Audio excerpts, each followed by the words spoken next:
Welcome to the Dance to Heal podcast. I'm your host, Jenny C. Cohen. Join me as I share stories of how life is a dance. I'm a cancer survivor, mother of two, and an award-winning performer who found that mind and body connected movement is vital to healing in a way that is safe and tailored to your life. I created Dance to Heal Wellness featuring the Spotlight Confidence Formula and also authored the best-selling award-winning book, Outside In Recovery, Dancing My Way Back to Myself After Breast Cancer. I will bring new ways to help you on your dance journey and healing path. Are you ready to move? Dance to Heal starts now. Hello, welcome to the Dance to Heal podcast. I'm your guest, Jenny C. Cohen, and I'm your host, Jenny C. Cohen. I'm so excited about today's guest, Tracy Smaldino, who has her own podcast around the epiphany that trauma survivors are rock stars. Now, because of her own trauma that led her down this path, she has this passion podcast because of her own survivorship when she was a very young child. And I'm so glad you're here today to share your insights and the lessons you've learned, Tracy. Thanks so much, Jenny. I'm so excited to be here, and I love the name of your podcast. I love it. Thank you. Thank you. What was your childhood like? Up until I was 12, it was pretty normal, honestly. It was, just I grew up in a middle, like maybe lower middle class family, just very simple life. Grew up in a neighborhood where all the kids played together, and we knew we had to come home when street lights went on, and that whole thing, drinking out of garden hoses in people's yards, and running around like. My parents never knew where we were. We were all over the neighborhood with the friends and the other kids in the neighborhood, and it was just a really fairly normal upbringing. I did come from a very musically oriented family. Grew up in that arena, so my whole life, and it's interesting that my career took me along the music path as well. But everything was pretty normal up until it wasn't at 12. Mm. And would you be willing to explain tell us what happened when you were 12 that put you on this path to where you are today? Yeah, of course. So we, grew up in our neighborhood, and then my family moved. We moved cross country because of my father's work. And when a month after we moved, I was actually the only survivor of an auto accident. But I lost both my cousins that day, and I was burned on 70% of my body amongst many other injuries, you can imagine. And it was, if anybody's familiar with people who suffer from burns, you're healing, it's years. Even if you survive it, which I did, thank goodness I did, obviously. But when you survive it, your healing journey is just beginning when you get discharged from the hospital, because there's so many years and years of surgeries, reconstructive surgeries, and rehabilitation. And in my instance, I had a severe head injury. I had to learn how to read, write, walk, talk all over again. I had internal bleeding. There was so many different layers to it. And I went through years after that of surgeries. I actually was a patient at Shriners Hospitals, and they're such a wonderful, I love to give them a plug because they're such a wonderful organization. And I would go off to Shriners for 6 weeks at a time for surgeries.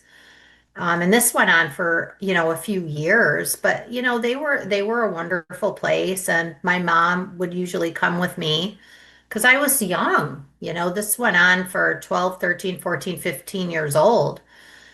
So that was pretty devastating, and it wasn't the type of trauma that I could ignore because I had to face it every single day.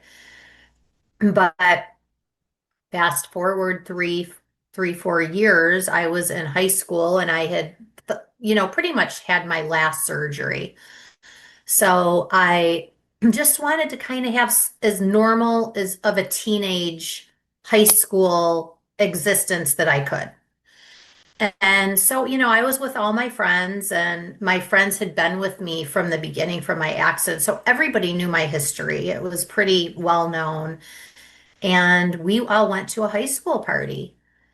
And you just don't know who's going to be there and what's going on. And things are so much different nowadays than back then. I mean, we didn't have phones back then and all that.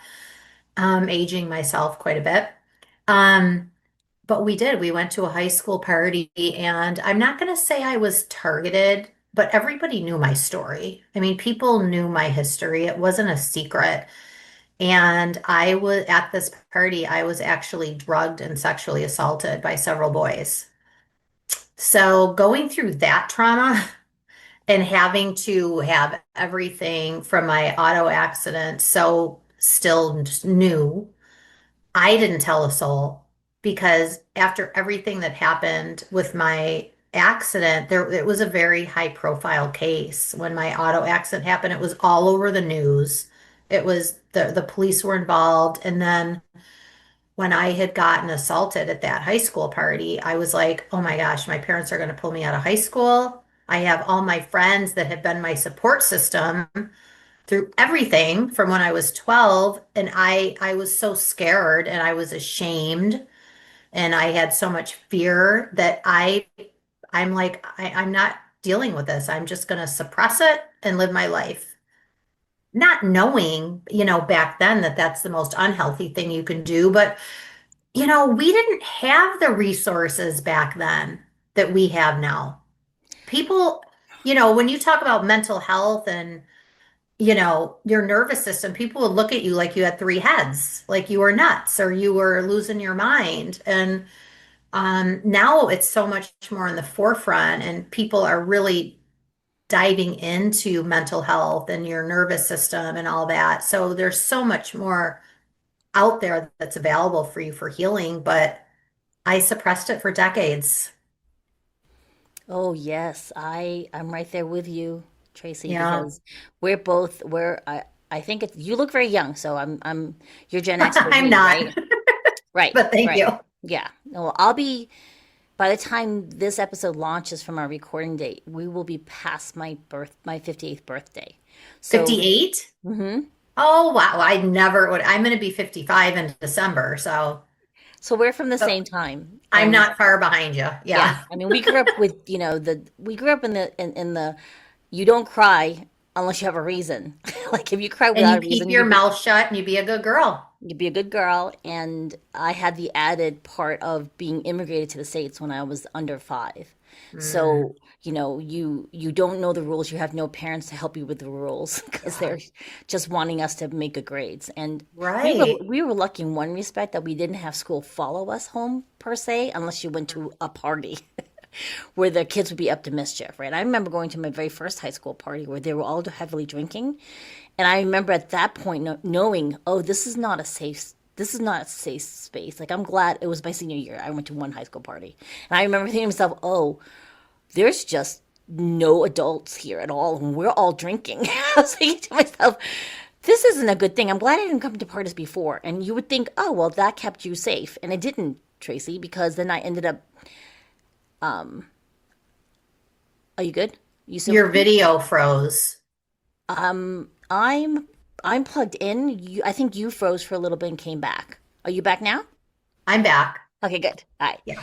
So you would think that me having the intuition as a high school senior that oh parties weren't good would keep me safe, and it didn't. Because then I ended up dating a senior my freshman year Oh, who ended up trigger warning for the community. He ended up raping me when I got yeah. right, and we had had conversations when we were sober about how I didn't want to have any type of intimacy of that level, and I was a baby because my birthday was in July, and I was always the youngest of the class. So when I went to college, I wasn't even I wasn't even 18 or 19 yet, where everybody was. I was still younger. And he Yeah. was the graduating senior going to med school. That's a big difference in It's a big age, difference, freshman and senior. right? Yeah. And so you would think, oh, well, we all thought we're so clear, and we actually were all flying by the seat of our pants Hmm. during those times, right? Hmm. And I'm so grateful to you for bringing up these topics because, like, I was an occupational therapist, so I have a clear idea, not experience, but from the treatment perspective of what you had to go through in your recovery after the Mm-hmm. accident. Okay, and then I have a personal tie-in with what happened. Different experience completely. The invasiveness of what happened to you when you were a young child in high school, right? And Yeah. the fact that, we don't look like we went through trauma today. Like you look vibrant. No, I am now, yes, right?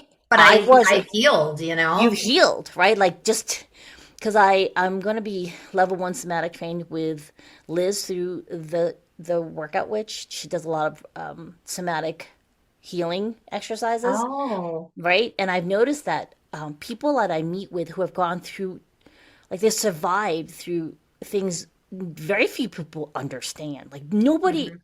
I have an inkling because I was an occupational therapist and I've worked in burns units and I understand a vague amount of what you Mhm. went through because So yeah, you were, I'm yep. absolutely know like about the treatment you Yes. went through. Like I would, I would say 90% of anyone's audience has no clue what you actually went They through as a child. they don't, They don't. and even the treatments now have come so much farther than back then when I had them. I mean, even, they've got lasers now. They've got so it's so much more advanced. And even in my career, I work in healthcare now. I actually had it was a full circle moment. I actually worked in trauma burn for a while. Mhm. And it was such a great full circle experience for me, being able to do that, to be on the other side of it. So I could have so much empathy for these patients. And people don't understand like still to this day, even though I'm so much older, I'm still very affected by extreme heat and extreme cold. The heat's the worst because your body doesn't sweat and breathe like normal people's bodies. So when you're like, I was 12 years old, I was maybe 80 pounds. So when you're burned on 70% of your body at that age, it's a lot. I'm much older now. I weigh a lot more than 80 pounds now. So it doesn't look like people are like 70%. It doesn't look like that now, but I've had so many surgeries. I mean, they were second and third degree burns. So Those are people, the I don't think realize like what the journey of a burn survivor. And like I said, still to this day, I'm very affected by heat, especially. I get very overheated very quickly.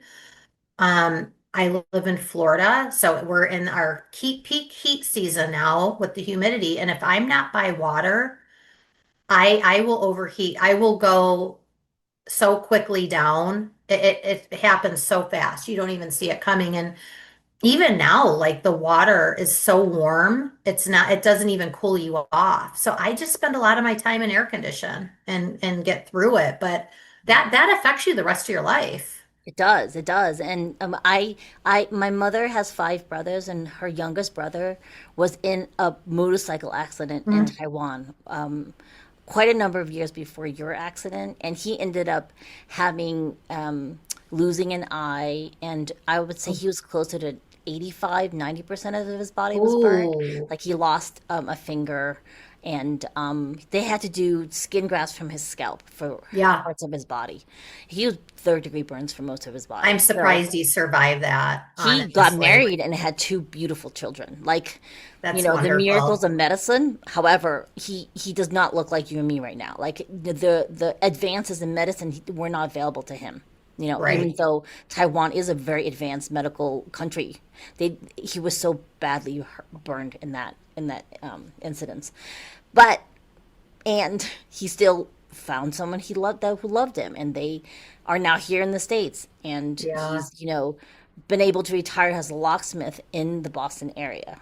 So I think one of my cousins is now, where is he, in Malaysia working, and the other one is a artist with his own art gallery in Boston. So I want you, audience, there's a reason why I had Tracy coming on. And before I ask her her next question, I want to urge you, this link is in the description for this episode. However, if you go to traumarockstars.com, TRAUMAROCKSTAR.com, you want to do the life audit quiz with Tracy. Because here's the thing, if you're in your 40s and 50s like we are, oftentimes we don't see our lives as being anything but rose colored lenses. We weren't allowed to look at it. Hmm. And there are certain things that you're living with right now that really weren't okay, but we don't want to talk about it. But then you don't understand why you still end up with the same type of friends, or you can't set boundaries with family members that really have no right to be in your business, or you're in a job that you freaking hate and it's slowly killing you, and it's time to shift in some way. But if you're not ready for that, it won't happen. Like, you won't be able to get to a better life. And I love that Tracy has this life audit quiz for you. Hi, thank you for letting me go off on that tangent about your gift to them. Well, and just to correct you, it's rock stars plural, Stars, traumarockstars.com. thank you. And I created the free life audit quiz because it's something I needed that wasn't I didn't have. And the reason why I did it is because when I started my healing journey like 6 years ago. So I suppressed it for that long, but I learned so much about the nervous system and how much your body is constantly sending you cues and messages. And I never paid attention to them at all because I didn't know. Like, I know I carry a lot of my tension in my right shoulder blade. I carry a lot of tension in there. So your body's always trying to tell you things. So I created this. It's super simple. It's 8 questions. It maybe takes 2 or 3 minutes to answer the questions for the quiz, but it's really eye-opening. Like, I think people don't realize, like, it gives you a kind of a really good look at where you're putting your energy deposits. And so it was, I even took it and I was like, oh, I made up the questions and I was surprised at my own score. What was it? To be honest, I was the lowest one. There's 4 different levels, and I think I was functional but drained, I think is what mine was. Even after I knew the answers, I still, but it's funny and it can change month to month. Like, as you heal, after, you go back and take it again and then see where you're at. And it's super easy, but there's so many tools and then I've created a couple workshops where I've got tools in there that help you identify, because I'm the type of person, honestly, Jenny, like, I'm not looking for a quick fix of anything, but I also want to eliminate as much BS as I can because we're all so busy and we all have, you've got careers and families and just life in general. So I created the Rockstar 30 program that kind of piggybacks off the quiz where you land, depending on where you land with your answers, because I want it to be guided so it takes the guessing out of it. People don't have to think. It's like, give me 10 minutes a day and I will guide you through this. I will give you the prompts, and all you have to do is answer these couple questions, and it'll tell you where you're putting your energy, how you are at setting boundaries. I learned so much healing, and I'm sure you touched on this a little bit. I was putting like up with so much crap from people in my life because when you go through trauma, you're people pleasers. You don't want to ruffle feathers.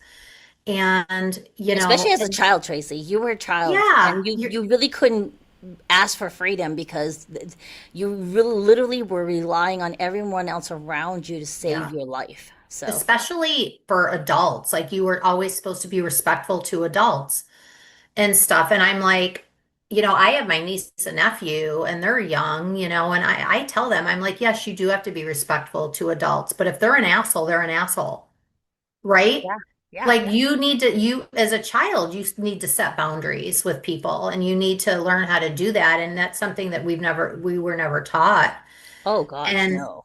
and when I really started going deep into my healing journey, which meditation is like the biggest catalyst of mine, I started realizing, like, Oh, well, that's why I had that relationship. That's why I had that person in my life. That's why Exactly. my marriage didn't work out. That's why, it all started making sense when I started kind of being able to look at it from the outside in and understand like the choices that I was making in my life. And they made so much sense. So now I'm like, okay, so where am I putting my energy? Because I was a type of person, I just talked about this actually. I would I would go all in with everybody. I would give, I'd be all in and I'd give everybody the same amount of energy when a lot of them didn't deserve it. Not only did they not deserve my energy, but they didn't even really deserve to be in my life. Yes. And that's a realization that as you start to heal, you kind of really value like the people that you have. And I always say, like, when you start your healing journey, it's super scary because you have to set boundaries. You can't heal without setting boundaries. And there's people, they'll just fall off naturally. Bye. They'll just fall off naturally. You don't have to do anything. But what it does is it opens up, the universe opens up the world for you for all these incredible new people to come in. And, some of my biggest supporters are people I didn't even know a couple years ago. And they're like family to me now. They weren't even in my life. So when you start setting boundaries and realizing like who deserves to be part of your journey, it just happens naturally. Yes. I And I love want this. people that are healing, that's something to look forward to because some of the best people in your life you haven't even met yet. So, Exactly. yeah. Exactly. I love this. I love this because, you know, if we were actually to be just like truth talk moment, because we are in the age moment where we globally survived an epidemic. Like I call it the Yeah. panini, the COVID lockdown, because no we're all not agreeing on the same definition of what it was, whether or not it's still Mhm. ongoing, but we did survive a global shutdown where, Yep. certain parts of the world, they lost huge numbers of people. Yeah. Like the world is a very different place from 2020. Yep. And it was a trauma on a global scale. I Yep. think everyone should be taking a quiz personally because we're all Yeah. trauma survivors, whether or not they survived immigration to our country at a very young age where their parents didn't really speak the language, or they Yeah. went through an accident at 12, that level of devastation for you, right? Hmm. Or the assaults that you and I both experienced, you in high school, me in college, and any myriad of other degrees of things. One thing we all share is that we survived this global epidemic. Unless you were born Yeah. like in 2021. But that's Right. it, right? And even Yeah. then, there's repercussions when your person who bore you was living through 2020 that they're Well, learning that that will affect and babies born after. yeah, and that's another thing that was so mind-blowing to me is the generational trauma. And I'm like, just because they were born in 2021, 2022, it's when you start really reading about trauma and how there's that generational trauma that our grandparents passed on to our parents and then our parents unintentional, of course. None of it's, No. on purpose. Like Hmm. I remember growing up, my grandmother, she grew up during the Great Depression. And she's like, you don't, and they were immigrants. And she's like, you don't know what suffering is. I remember her saying that over and over again. And, when you're a kid, you don't understand what they're talking about. But you're not telling me that that trauma wasn't passed down to my parents, Nope. and vice versa. And you learn so much about that. And it's so important to have empathy but you also have to be conscious, like what you're passing down to your kids. Like you need to break the mold. You have to. You have to. And what we've actually come to a realization with myself, my husband, and our fraternal twins, because they're in their late 20s. And like Mm. we're literally doing generations of trauma healing through the four of us, our two Oh, generations, where, there's a lot of so in woo science, y'all, right? Like in quantum healing, they talk about when you heal in this present generation, you heal the generations before. Now, I yeah. came from Taiwan, which was occupied brutally by Japan a number of years Mm-hmm. ago when my grandparents were children. We're healing all those generations by setting Yeah. boundaries now and being really aware of what serves us and what our real purpose is. And Mm-hmm. so it's like sometimes the work is harder for you because you're healing generations before you. It's not that Yeah. simple a thing. It's not 1 30-second, I'm going to do this breath work and you're great afterwards. No, folks, like it's hundreds of years of healing you're doing in your generation. Thanks for listening to the Dance to Heal podcast with Jenny C. Cohen. Come back next time to hear stories of inspiring triumph and learn more ways that you can heal yourself. To work with me and continue your journey, visit danceandheal.com. Are you ready to move?